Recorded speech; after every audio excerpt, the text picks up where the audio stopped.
Hello, welcome back to my channel. Today we're gonna be going over chapter 6. Yes, chapter 6 of constitutional law.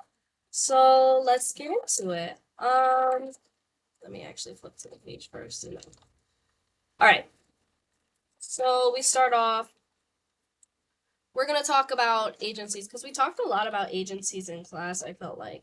So basically, administrative agencies are just bodies of the government created by Congress. Now, they're meant to interpret, enforce, and implement laws. Now, Congress basically made these dudes because Congress doesn't know everything, right? They can't concern themselves with all the little details of things. So they created agencies to specialize in creating and enforcing laws like in certain areas, you know?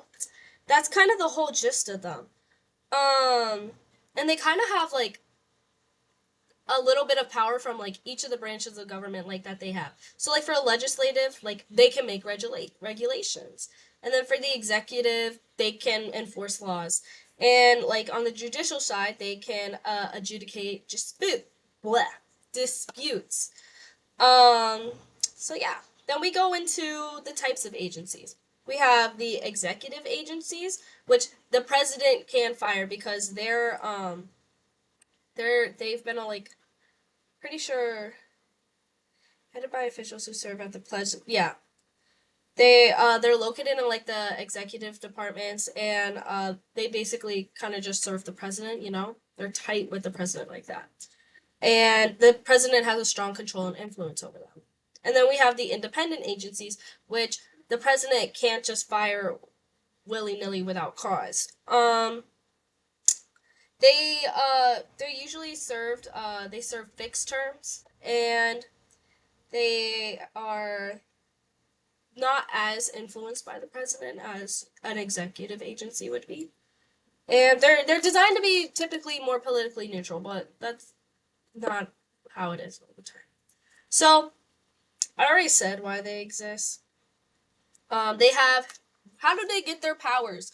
All right, so they have delegated powers. Basically, Congress gives them power and is like, yo, here's a little bit of power from us. All right, and they can do a lot with that delegated power. Now, are the laws they create um like what would I say? Like concrete, like you have to follow them.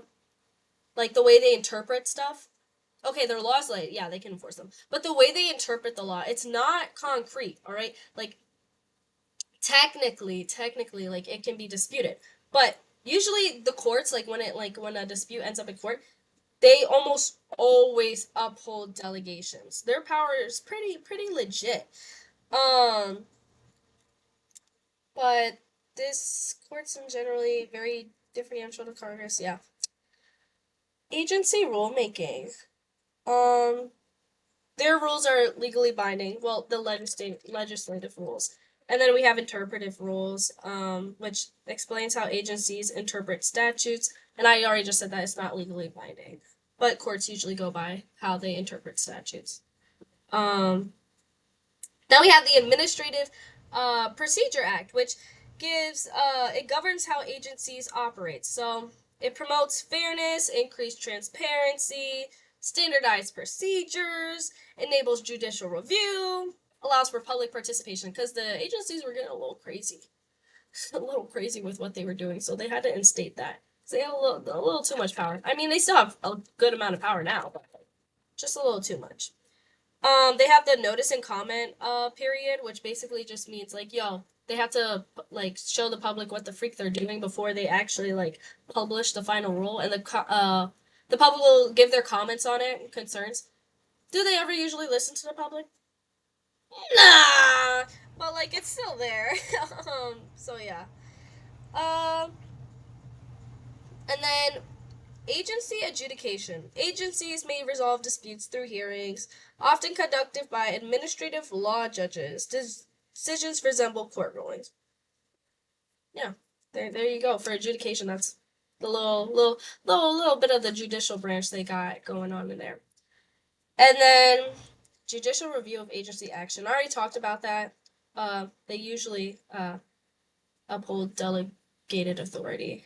And yeah, that's pretty much it. That's pretty much all I have. Oh, the Chevron doctrine. I know we talked a little bit about that in class.